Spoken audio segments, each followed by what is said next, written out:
Hello, 5B. Right, we're going to move on. I've got two chapters today because they're quite short and I kind of want to get done with this story and move on, to be honest with you. As good as it's been, I think it's time to wind it up.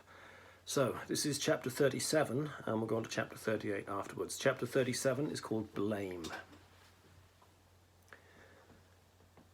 Aunt Gracie coaxed Sade with a bowl of soup. She brought it into the bedroom on a small tray, brightly painted, and labelled flowers from Jamaica. Sade avoided looking at her, staring instead at the scarlet imitations of flowers that looked like flaming forest buds. My mother made the very same chicken broth, you know. She used to say, "It builds you up, so you better drink up." "But I'm not hungry, Auntie," Sade tried to protest. Aunt Gracie lifted Sade's hand, smoothing it between her own. "I know," she said gently, "but your mama would have wanted you to eat." It was the first time Aunt Gracie had mentioned Mama. Something silently burst, like the air exploding in Sade's ears up in the aeroplane. It was scary, like entering somewhere new and strange. "I'll try, Auntie," she whispered. She forced herself to take sips from the bowl, but was relieved when Aunt Gracie left her and she could block out all thoughts in her sleep. When she woke, the light outside was already fading. Femi must have come back from school, but Aunt Gracie probably asked him not to disturb her. She pulled the curtains and turned on the desk light. In the yellow glow, her room looked comforting. She felt for her felt pens and a piece of thin white card from a batch she'd discovered in the bottom desk drawer.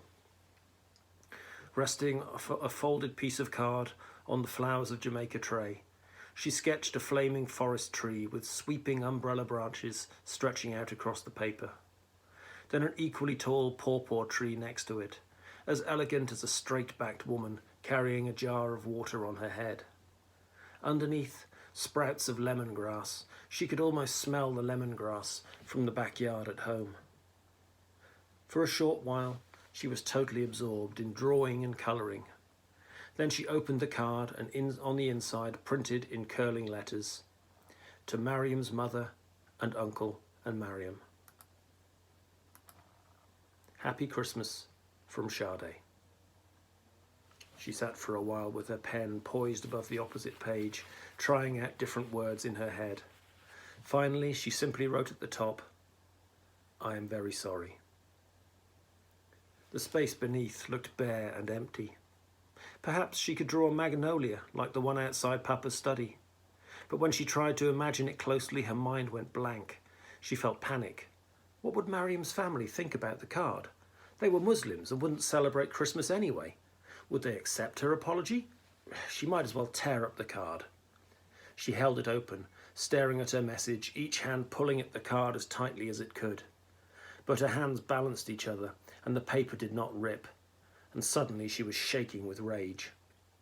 Sade shoved the cards and pen into the desk drawer and flung herself back under the quilt. She'd only got in this trouble because of Madams Marcia and Donna. If only she'd never set eyes on them.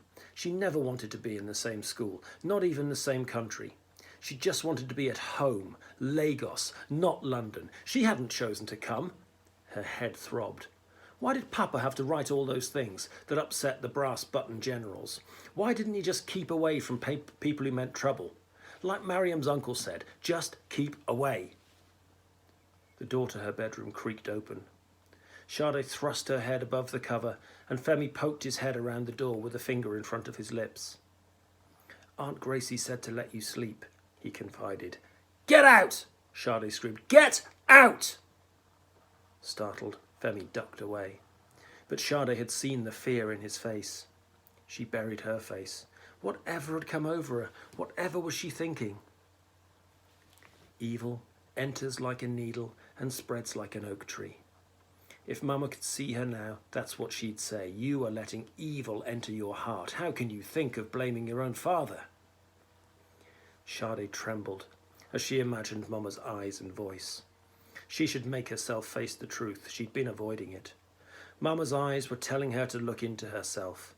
Yes, it was really because of her that Mama had died. She'd always been so slow in preparing her school bag. Femi had been ready that day. She was the one who'd held him up, kept him waiting. Her nightmares reminded her. That's why they always started with her packing her books, in slow motion, waiting and waiting to hear Mama's scream. If only they'd set off earlier that day, the gunmen would have missed them. Joseph would have shut the gates, and Mama would have been alive.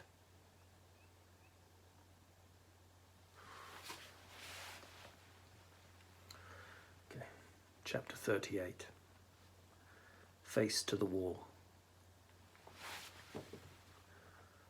When Aunt Gracie came with fresh orange juice, Sade lay silent with her face to the wall. The orange juice was untouched when Aunt Gracie came again with supper. Sade remained turned away from her. Aunt Gracie gave up, taking the plate of chicken and rice back downstairs.